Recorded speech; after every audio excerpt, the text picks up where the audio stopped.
Hola, bienvenidos a un nuevo episodio del podcast Beconexa. Hoy tenemos el invitado especial, el arquitecto David Tapia, quien en el periodo de 2014-2019 su firma fue ganadora del proyecto de concurso de licitación para el proyecto de Vía Argentina. Actualmente el arquitecto David es el director de planificación urbana de la ciudad de Panamá. Y bueno, arquitecto, cuéntenos un poquito de su experiencia, cómo fue un poco la renovación de Vía Argentina. Cuéntenos un poco también de usted, de cómo se gestionó la comunicación con la comunidad. ¿Hubo participación ciudadana en ese proyecto? Sí, bueno, en ese tiempo teníamos la firma, habíamos hecho unos cuantos proyectos públicos. En ese tiempo no era muy común que firmas jóvenes o que las firmas de arquitectura quisieran hacer proyectos públicos. Y nosotros apareció la oportunidad de hacer el plano de Vía Argentina y que Uruguay, había un concurso público, y nosotros dijimos que bueno, vamos a ver, ¿quién quita? No habíamos hecho una calle nunca, no habíamos hecho un proyecto de aceras, eran puros proyectos de edificaciones, y decidimos afrontar el reto de sentarnos entonces en la oficina con un equipo a diseñar Vía Argentina, a repensar Vía Argentina. Y lo interesante del proyecto es que era un poco abierto. Estaba Vía Argentina, estaba el área de la cabeza de Einstein, estaba el área del Parque Andrés Bello, y veíamos que era una manera de aportar a la ciudad y de hacer algo diferente, algo que desde el lado privado no lo vas a conseguir tan fácil, ¿no? Ver cómo podemos hacer un tipo de proyecto público. En el tema de las consultas ciudadanas, nosotros cuando ya recibimos el proyecto, cuando nos anunciamos ganadores, no lo podíamos creer, ¿no? Primero, chuleta, somos unos chiquillos aquí, nos han encargado este proyecto que en el centro de la ciudad, en el corazón del Cangrejo, que es un barrio hermoso, se había hecho por parte de la institución un acercamiento con la comunidad para el proyecto. Era un proyecto que tenía muchos años ya de arrastre, que se hacía, no se hacía, se hace de esta manera, no se hace de esta manera, y nos tocaba dentro del proceso hacer dos consultas. Una primera consulta de diagnóstico con la comunidad, y una segunda consulta ya de presentación del proyecto y de comunicación a la comunidad de lo que estábamos haciendo. Primera vez que hacíamos un proyecto de este tipo, primera vez que me tocaba como arquitecto enfrentar a una comunidad, pero fue un proceso muy interesante. Nos asesoramos muy bien. Hicimos una primera reunión en un hotel, el salón se llenó con 100 y pico personas, la gente de pie, hicimos mesas de trabajo, la comunidad rayaba sus dificultades, sus problemas, y se hizo un diagnóstico bastante bueno de la comunidad, directamente del residente, del comerciante, del usuario de la zona del Cangrejo entera. Y ahí agarramos un insumo que, complementado con el insumo nuestro, topográfico, levantamientos en sitio, todas estas cosas, logramos entonces encontrar las debilidades que deberían ser reforzadas a través del proyecto. Y después entonces en la segunda consulta ciudadana los volvimos a convocar, ya cuando nosotros habíamos tomado todas esas ideas. Hicimos una presentación punto por punto, ¿no? Hay un tema de la basura, bueno, el proyecto va a proponer este sistema. Hay un problema de aguas negras, bueno, estamos proponiendo este sistema. Y así fuimos a la comunidad explicándole punto por punto cada una de sus necesidades y cómo el proyecto iba a aportar a la solución de sus necesidades. Fue una experiencia súper interesante, muy buena. Nos fue bien, diría yo, en las dos consultas. La comunidad de repente no estaba esperando el proyecto, de repente no lo veía como necesario, uno se acostumbra a la infraestructura que uno tiene, pero cuando ya le mostramos cómo podía hacer, creo que logramos bastante respaldo de la comunidad. O sea, ¿sintió que había mucha participación activa por parte de la misma comunidad? No sé. En la primera consulta fueron 150 personas y en la segunda ya fueron como 80, ¿no? Pero había como esa aceptación. Yo creo que hay suficiente participación, o sea, hay un interés, pero como estaba iniciando esta cultura de consulta, la gente a veces no lo entendía muy bien, ¿no? La cultura de consultas antes era, oye, esto es lo que yo voy a hacer, chao, que te vi, adiós, entonces la gente dice, ¿para qué voy a ir? Y como que de repente la gente no había captado que su punto de vista iba a ser tomado en cuenta. Claro. Y de repente capaz pudo haber sido más masiva, pero fue lo suficiente. O sea, yo creo que no se necesitan muchas personas para entender los problemas básicos que ellos tienen. Inclusive ahí empiezan a surgir problemas de convivencia entre ellos. O sea, entre los vecinos, y te das cuenta de cosas tan básicas como que hay una señora que vive en un piso 2 o 3 y parte de su rutina diaria y de mañana es escuchar a los pajaritos que comen el fruto del árbol que está fuera de su ventana. O sea, así de sencillo. Y entonces eso te lleva a planificar un diseño paisajístico que mantenga ese pajarito ahí. Claro. O sea, hasta una tontería como cambiar la especie del árbol, que puede verse muy bonita en la calle, le rompe un esquema de tranquilidad que probablemente le da la estabilidad emocional a esa señora por todos los días. Entonces es bien importante la participación ciudadana hasta para esos detalles. Wow, sí. ¿Qué lecciones cree que pudieron haber sido las lecciones más importantes que aprendió en este proyecto sobre la planificación urbana y la participación ciudadana? Sí, definitivamente, como lo que te comenté. Yo creo que poder entrar en el detalle de la vida específica de la persona te dice mucho hacia dónde debe ir la ciudad.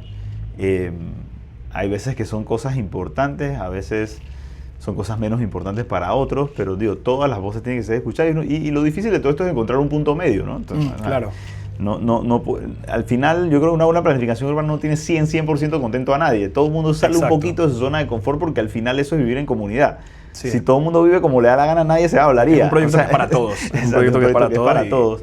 Yo creo que una de las lecciones que puede ser, no compete tanto al contrato que tuvimos nosotros, sino a la hora de la ejecución de la obra no se manejó de la misma manera con una comunicación tan directa. Como que de repente se estimó que, bueno, ya la comunidad sabe cómo es el proyecto, ahora vamos a construir, cuando creo que pudo haber ido paso a paso también siguiendo un seguimiento constante, porque en obra de repente el contratista tiene que ir en un cronograma, va a una velocidad, va ajustando, avanzando y la comunidad de repente dice que ¿qué estarán pasando? ¿Estarán atrasados? ¿Lo estarán haciendo bien? Como que no hay, y es normal.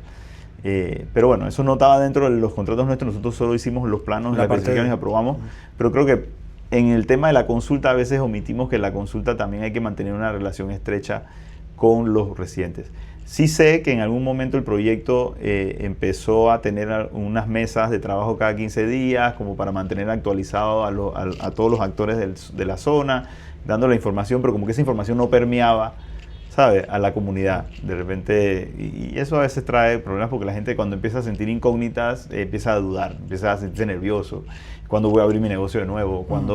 ¿Hasta cuándo voy a estar afectado? ¿Hasta cuándo no me voy a poder estacionar donde siempre me he estacionado? O sea, son cosas que incomodan y cuando eso se extiende y tú no tienes la información, entonces... Sí, la gente se siente como desinformada y no está como esa parte de del seguimiento, ¿no? de esa información. Y, arquitecto, cuéntenos un poco, como director actual de la planificación urbana, ¿cuáles han sido los mayores retos o desafíos que ha enfrentado hasta este momento? Bueno, como director de planificación urbana hay retos por todos lados. Yo creo que uno de los retos más grandes es llegar a una oficina donde tenemos que empezar a hacer nuestro trabajo, revisar los planes, ver cómo están reaccionando la ciudad a esos planes, corregir algunas cosas, algunas prácticas que de repente no vemos que van con respecto al acuerdo o al plan.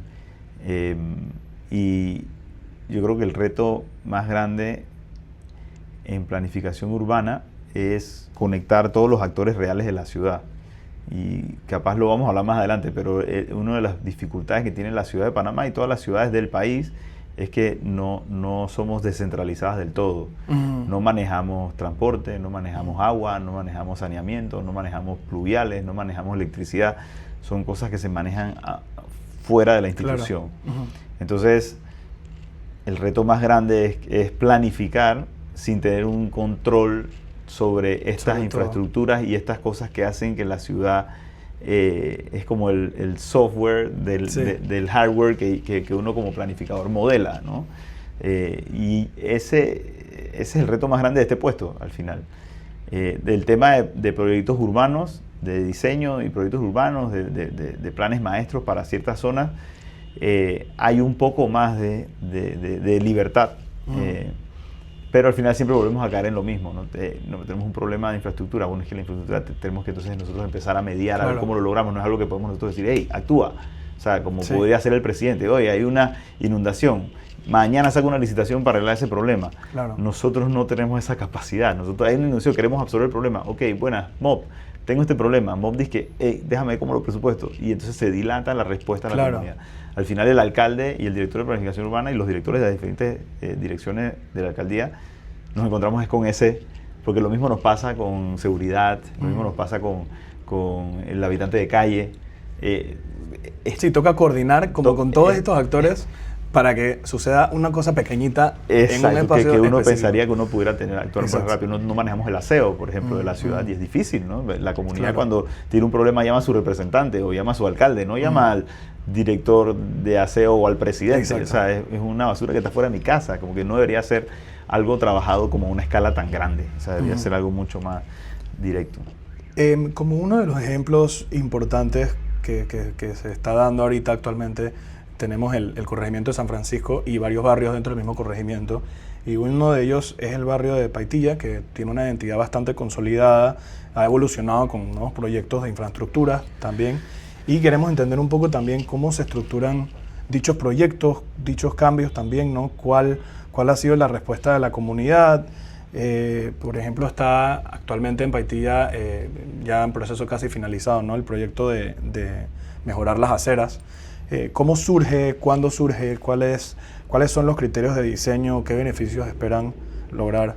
Sí, definitivamente la comunidad de Paitilla es una comunidad consolidada, una comunidad con mucha historia. El proyecto de aceras de Paitilla es un proyecto que viene de la administración anterior. Lastimosamente nos hubiera gustado, ya que se va a ejecutar, haberlo planteado un poquito mejor en el sentido del diseño. También es un proyecto que es muy distinto a un proyecto como Vía Argentina. El proyecto de Vía Argentina es un proyecto de servidumbre completa y por eso también es fue un proyecto, al igual que Cairuguay, difícil de tratar por la comunidad, porque es un proyecto, los proyectos de Vía Argentina y Cairuguay eran proyectos completos. Se hizo rodadura de calles, se hizo saneamiento, se hizo pluviales, se hizo potables, telecomunicaciones, subterráneas. O sea, sí, como tú dirías que como debe ser, como si el municipio en ese momento agarró todas sus competencias. Toda la responsabilidad. Y te digo desde ya que eso fue todo un reto, porque teníamos que ir a las telecomunicaciones y decirle debes soterrar, y decían yo no quiero soterrar, pero tienes que hacerlo. Claro. O sea, fue un proyecto muy desgastante, pero es un proyecto ideal. También habían los problemas que ya conocemos, digo, volviendo a Vía Argentina, ¿no? Los problemas de los drenajes, las aguas servidas y era un tema con las mismas alcantarillas que ya venían desde antes y que no habían tampoco esos planos. Entonces era un tema también... Un ejemplo claro, digo, Vía Argentina, aquí hablando libremente, Vía Argentina tiene un tema de que el Vía Argentina se inunda, que este tema, claro. O sea, eso es una prueba de eso. Nosotros, el municipio interviene Vía Argentina pluvialmente, duplicando, triplicando la capacidad de drenaje, pero se encuentra con Vía España y con las otras calles que no nos competen, que no tienen la capacidad de recibir el agua que ya yo recibí, claro. Entonces se regresa el agua, se complica, pero no tenemos la competencia de meternos allá. Claro. Tenemos permiso solo para Vía Argentina. O no tenemos el dinero tampoco para invertir allá. Y el gobierno central no tiene pensado resolver ese problema, porque hay problemas peores que ese. Claro. Entonces, por eso estos dos proyectos, Vía Italia y Vía Argentina, son proyectos muy, muy diferentes. Y nos hubiera gustado poder abarcarlos de una manera un poquito más integral. Vía Italia no tiene soterramiento de cables, hubiera sido muy costoso, probablemente entonces no se hiciera nada. No tiene iluminación peatonal, por ejemplo, o muy poca. Entonces no tiene muchos árboles urbanos en las aceras, claro. Tiene algunos. Sí. Y un proyecto como Vía Argentina, al ser un proyecto integral, nosotros agarramos y dijimos, este árbol no nos sirve, no nos da sombra, nos trae problemas, nos trae bichos, talémoslo, movámoslo y pongamos un árbol urbano.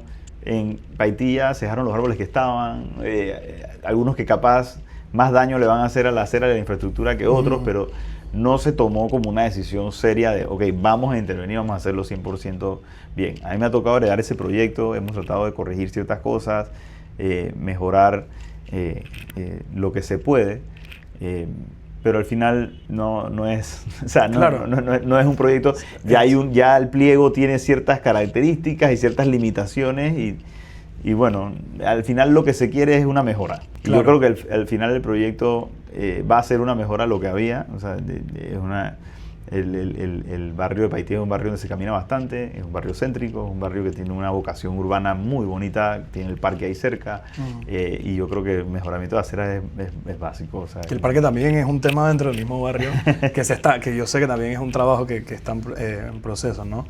En cuanto, bueno, de hecho, sabemos que es un reto, ¿no? El mismo proyecto como tal. Mucha gente a veces no comprende el reto porque se piensa que en 5 años se hace la ciudad y en 5 años se tiene que resolver el barrio y tiene que quedar hecho, ¿no? Pero esto es un claro ejemplo de que eso explica, ¿no? Cómo el proyecto viene de antes, las aceras se estaban haciendo de antes y se diseñó de esa manera y, bueno, la ciudad se va formando poco a poco. El mismo ejemplo también de antes de que Uruguay y Argentina, por lo menos con lo que era el drenaje, y hay zonas que no compete, o sea, no tenían el permiso, perdón, de influir sobre ellas o tomar decisiones sobre ellas, ¿no?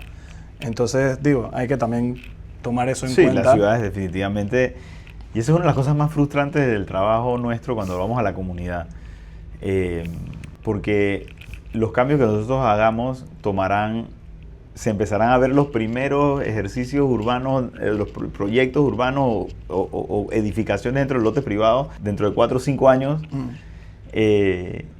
y cómo la gente con la que estás conversando, probablemente la mitad ya no esté en el barrio cuando esto empieza a suceder. Claro. O sea, es bien difícil, ese ejercicio de comunicación y de consulta ciudadana es complejo porque estás planificando, consultando a una audiencia que no necesariamente es la audiencia que va a estar, ya sea que el pelado que vive con sus padres y ahora se mudó, o simplemente decidió mudarse a otro barrio, claro, o simplemente se murió.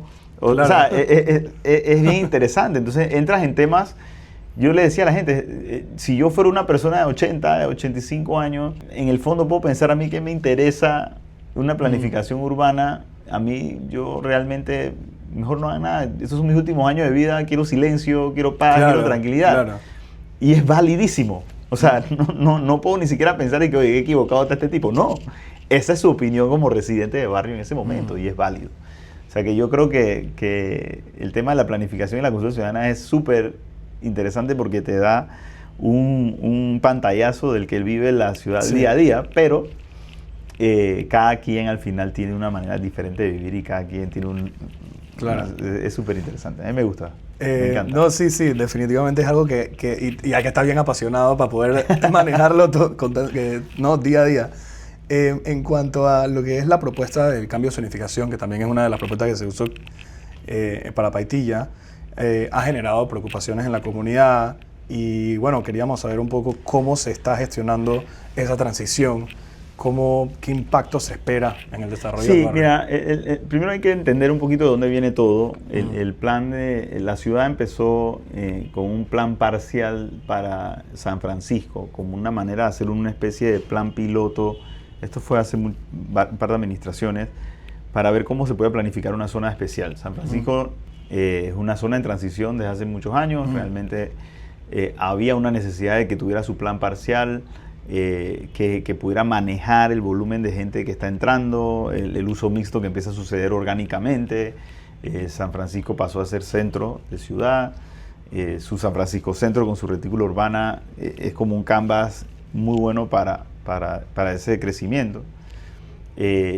Y después que eso se aprueba el plan local, el plan de la ciudad, que incorpora San Francisco dentro de su plan. O sea, no hace un ejercicio de zonificación sobre San Francisco ni de plan, sino que incorpora San Francisco. Por una razón o la otra, el plan de San Francisco se demanda y deja un vacío en el plan de ciudad. Lo que nos deja hoy en día con San Francisco con una normativa que no está a línea en tiempo con el resto de la ciudad. Tiene una normativa que por razones legales llega y se queda la anterior, que era del 2003, entonces estamos en una normativa que tiene 20, 22 años de atraso con respecto al ejercicio que se hizo en el plan. Entonces eso nos obliga casi a una de nuestras primeras tareas, entrar en San Francisco como corregimiento, a ver cómo restablecemos o unificamos San Francisco con simplemente un tema normativo. O sea, acá se usa ZM3, allá en San Francisco ahora se sigue usando RM1. O sea, son códigos diferentes. Obviamente estuvo un tiempo vigente el código nuevo en San Francisco, empiezan edificaciones con el código nuevo, empiezan a abrir restaurantes, bares, comercios en zonificaciones comerciales mixtas, que hoy en día volvieron a ser residenciales. Los deja un poquito fuera de la realidad. Entonces una calle empieza a tener edificios y de repente, oye, perdón, paremos, porque tú ya no tienes ese uso. Pero es que todo el mundo tenía. Bueno, es que en el momento que estaba vigente sí podía, Exacto. ahora no. Y no tienes idea de la cantidad de casos que llegan aquí a la dirección oye, estoy operando, tengo que renovar mi permiso de restaurante y tú me estás dando una zonificación que no me lo permite. ¿Cómo hago si cuando yo lo aprobé sí valía? Exacto. O sea, hay un vacío legal en ese problema. Me preguntaste específicamente de Paitilla. Paitilla, nosotros hicimos un ejercicio. En Paitilla hay una realidad. Siempre fue pensado en edificios en altura, donde los hay, ¿no? Obviamente. Nosotros planteamos una propuesta muy similar a lo que el plan parcial, a la conclusión que llegó el plan parcial, solo que incorporamos un ingrediente de uso mixto y tratamos un poco de potenciar algunos lotes que tenían densidad residencial única a un uso mixto. En unas partes cerca del parque, en un uso mixto leve y en otro un uso mixto cónsono con la Vía Italia que estábamos proponiendo. Pensando un poco en que Paitilla pudiera beneficiarse un poco. Nosotros vemos el uso mixto como una respuesta al tranque, aunque mucha gente lo vea diferente. Exacto, también. Como una respuesta a la comodidad de barrio, como una respuesta al problema que tiene Paitilla. Desde el punto de vista de zonificación. Desde el punto de vista de zonificación. Y entonces, pensando también que dentro de los planes del metro está la línea 2A, que tendrá una estación en la entrada de Paitilla, también pensamos que es una zona donde nos interesa que viva gente, y que trabaje gente, y que mueva gente. Paitilla tiene una servidumbre Vía Italia de 25 metros, igual que Vía Argentina. Sí. Y mide 1,5 kilómetros, igual que Vía Argentina. Es una condición muy, muy similar en ese sentido, de ancho de vía, de ese tipo de cosas. Y pensamos que podían haber ciertas actividades interesantes que ese uso mixto potenciara. Sobre todo cuando empezamos a ver casos de que en las zonas estas residenciales empiezan a aparecer brujamente, que si el hostalcito, que si el kinder, que si...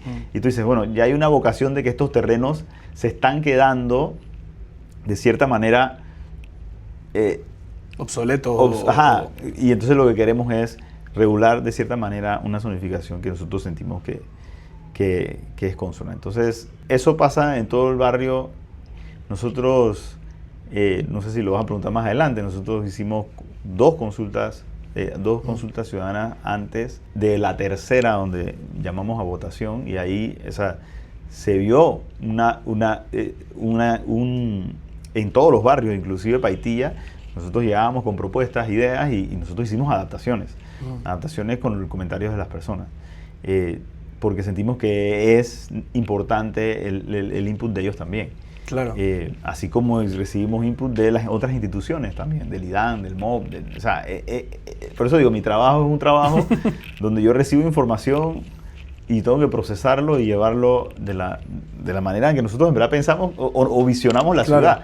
Por eso te digo, no va a coincidir con todo el mundo. A veces hay una gran defensa como por parte de la gente que se sienten quizás como si le estuvieran atacando el barrio, ¿no? Como si les estuvieran proponiendo algo pero tal vez, por ejemplo, en un podcast anterior hablando con el arquitecto José Isturián mencionábamos el tema de que, por ejemplo, en Calle Uruguay a veces la gente sabía lo que no quería, ¿no? Como lo pone el arquitecto, y él menciona que a veces las personas decían que ellos no querían tanto flujo de autos, pero no entendían que eso se veía reflejado en el diseño como achicar las calles y agrandar las aceras. Entonces a veces pasa, ¿no?, que entonces en un barrio uno viene y uno propone un cambio de zonificación, pero entonces ahí es donde quizás hay como esa falta de conexión o de comunicación, o esa partecita que falta como de entendimiento por parte de los mismos residentes, de entender cómo esto se ve reflejado o cómo me beneficia verdaderamente o cómo funciona, ¿no? Sí, es como la respuesta al tranque. ¿Realmente cuál es la respuesta al tranque? Aquí no se construye un parking más. Eso es algo que pareciera contradictorio, pero si tú no quieres que entren más carros, tú no le puedes dar un lugar para parquearlos. No, el parking es un imán de carros. Exacto. Entonces, pero si tú le dices al señor, listo, yo le voy a permitir que hagan 40 pisos, pero les voy a decir que no hagan ningún parking, esa persona va a decir, eso es imposible.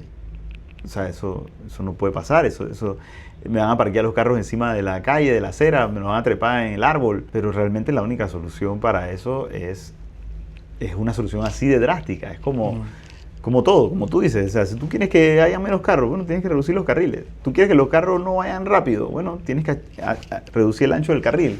Tú quieres que el peatón cruce bien la calle, bueno, el radio de giro del carro tiene que ser chiquito para que él gire lento. Exacto. Pero claro, como yo estoy acostumbrado a manejar en una calle en Panamá, donde doy mi giro a toda velocidad, cuando me pones un radio de giro con un volardo donde tengo que ir lento, tú dices, esto no sirve. O lo hago rápido y me choco, le echo la culpa al volardo, no que yo iba rápido. Claro. Entonces, ese es lastimosamente en planificación urbana y en diseño urbano, a veces las soluciones son contrarias a lo que uno pensaría que es la lógica. Y entender que venimos de algo, al principio de la conversación usted menciona algo también me pareció muy interesante, ¿no? Cómo lo puso en perspectiva con Vía Argentina, que la gente se acostumbra a la infraestructura que tiene. Exacto. Entonces venimos de algo y queremos ir a mejor. Y tenemos ejemplos claros, o sea, tenemos ejemplos de Medellín, tenemos ejemplos en Argentina, tenemos ejemplos en Barcelona y tenemos tantos ejemplos en el mundo con ciudades que funcionan así, con barrios súper bien consolidados y torres altísimas y pequeñas también, y tienen abajo sus comercios y funcionan de una manera excelente, ¿no? Con barrios con aceras enormes y sombra y funcionan. Ojo, y tienes el comercio abajo, tú no te das cuenta porque se ve igual que el edificio de apartamentos, pero claro. Arriba hay oficinas también. Ah, sí, también. O sea, claro. ese es el componente del uso mixto que yo te digo, ¿no?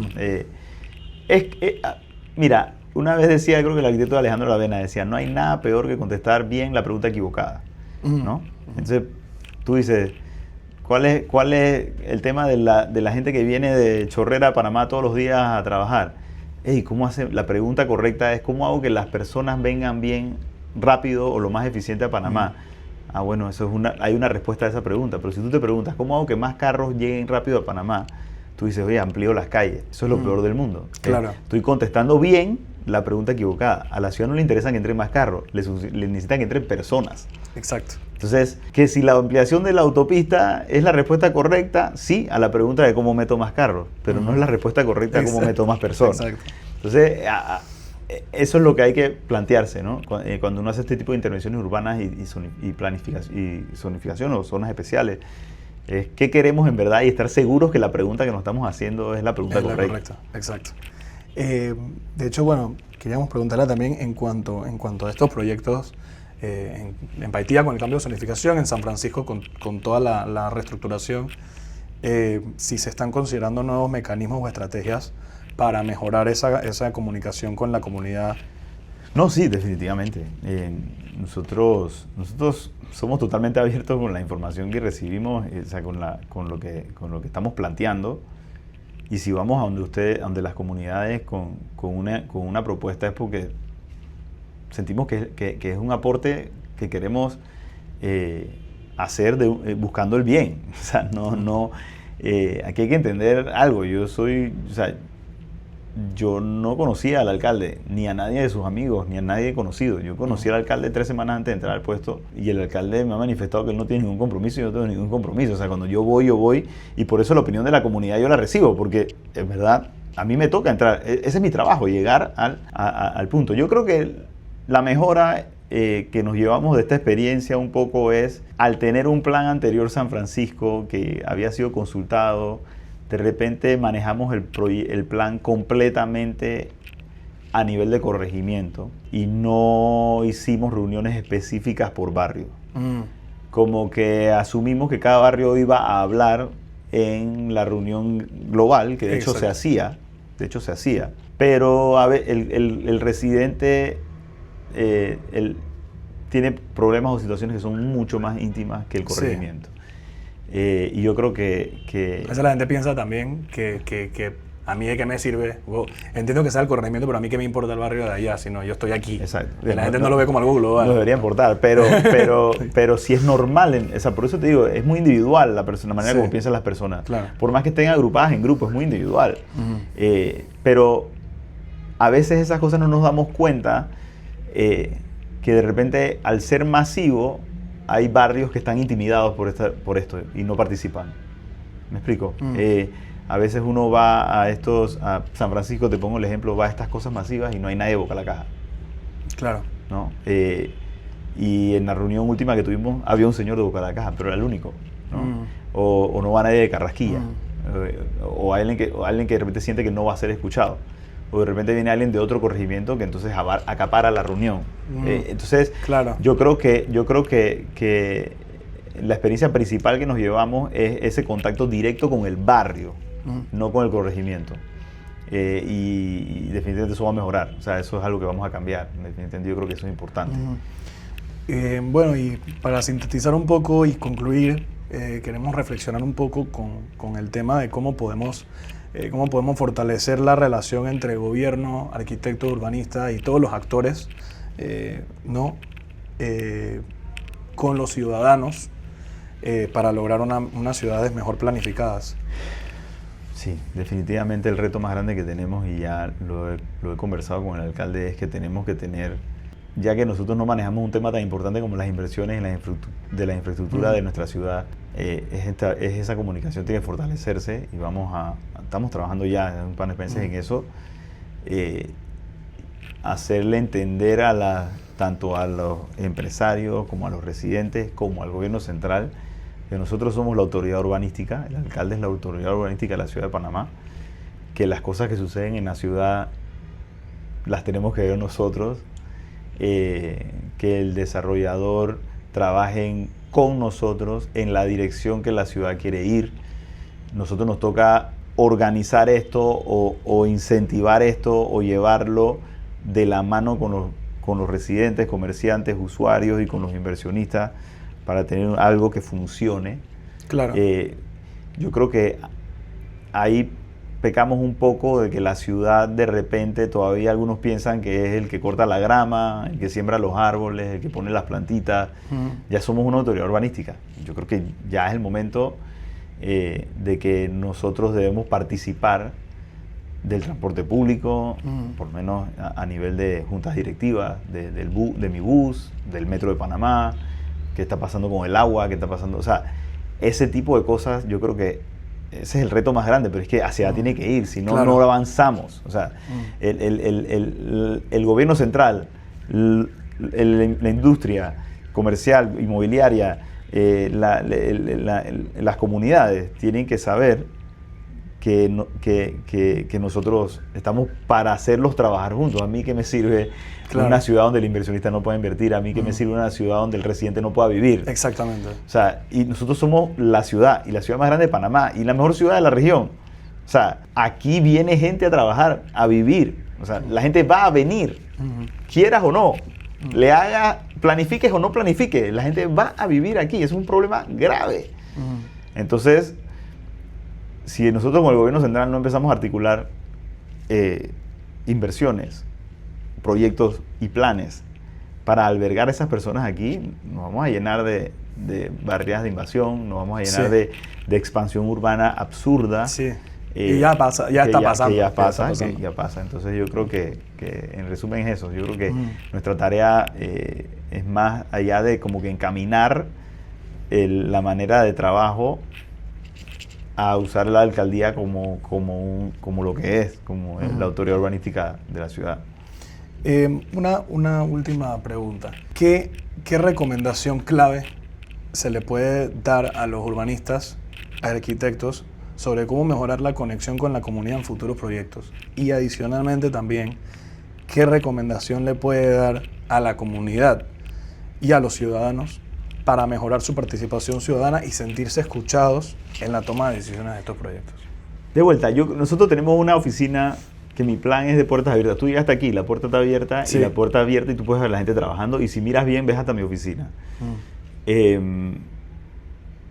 Yo creo que el ejercicio por parte del arquitecto y del urbanista es poder llevar a su cliente a entender que la opinión de la ciudad es una opinión que le va a traer beneficio a sus desarrollos, y no como algunas personas pueden entender que la ciudad es como un limitante, o que el gobierno te frena, o el gobierno quiere burocráticamente alentar las cosas. Yo creo que desde el punto de vista de un arquitecto, un urbanista que tenga alguna idea para la ciudad, que tenga un globo de terreno importante, que venga, converse con nosotros, y la ciudad que está buscando, has hablado, oye, mira, sí, que hay un déficit habitacional en esta zona, o puti, mira, casualmente estamos pensando en un plan para este barrio donde tú tienes el terreno, nos gustaría que pusieras este tipo de proyectos. O sea, yo creo que el el arquitecto y el urbanista debe hacer una docencia con su cliente para decir, hey, vamos a la alcaldía. La alcaldía ya ha hecho los estudios, ya la alcaldía tiene la data, vamos a preguntarle. Capaz tú quieres hacer un centro comercial, pero la ciudad está apuntando a que sea un edificio de uso mixto. O capaz tú quieres hacer un edificio de vivienda y la ciudad lo que quiere es que tú hagas un complejo deportivo. Yo creo que eso, por el lado del arquitecto y el urbanista, nos empieza a ver como un aliado al desarrollo. Y definitivamente el proyecto tiene que ser rentable. No es que te voy a decir que, bueno, ahora tú vas a hacer un parque. Y el tipo, ¿cómo vendo el parque? Bueno, capaz hay maneras de vender algo en el parque. Pero eso, y por el lado de la comunidad, que la comunidad participe a través, muy importante, a través de sus juntas de desarrollo local. Y eso es algo que pasa muy desapercibido. Las juntas de desarrollo local tienen normalmente su lado urbanístico, su lado de planificación, que ya la Junta de Desarrollo Local es por barrio. O sea, ya la Junta de Desarrollo Local tiene esta información. Es sumamente importante, porque la relación entre la Junta de Desarrollo Local y el representante es la información, o sea, que nosotros podemos tener. Tú vas a hacer este proyecto aquí, oye, vamos a hablar con la Junta de Desarrollo Local, oye, ¿qué les parece? Esto. No, mira, tenemos este problema. A la comunidad, o sea, ese tipo de conversación que capaz en Panamá nunca se ha dado porque todo el mundo se ve como que como enemigo, es lo que estamos tratando de romper. Entonces es muy importante que las comunidades y los barrios postulen sus juntas de desarrollo local, postulen personas que estén dispuestas a trabajar de esta manera también, que es muy, muy, muy importante. Y yo creo que ahí podemos entonces nosotros como planificación urbana realmente ser un ente coordinador, llevar la ciudad a la dirección, en la dirección que queremos. Yo creo que esa va a ser la clave de esta gestión y es una de las metas principales que tengo, o sea, poder que la gente vea la Dirección de Planificación Urbana como un facilitador, aliado. Como un aliado de ambas partes, 3, 4, 5, 6 partes que pueda haber en cualquier cosa, es convertir la dirección en un aliado a la planificación. Y también que sepan que en la Junta de Planificación Municipal la comunidad tiene 2 representantes en la Junta de Planificación Municipal que también deben hacer llegar sus comentarios, que también deben hacer, y a través de sus representantes, hay 2 representantes de corregimiento que son miembros de la Junta de Planificación Municipal. O sea que también tienen otro enlace para hacer llegar sus comentarios a la ciudad. Bueno, esa es parte también de la idea del podcast, ¿no? De Beconexa, el proveniente del latín, que significa estar conectado. Claro. Entonces la idea es eso, poder empezar a conectar un poco más también, que los ciudadanos se sientan escuchados y sientan que se habla de estos temas, es parte también de la educación que se brinda de manera gratuita, de manera como aporte a la ciudad. Así que, arquitecto, muchas gracias por su tiempo, por la información que nos brindó. Un placer conversar con usted. Igual. Muchas gracias. Gracias a ti.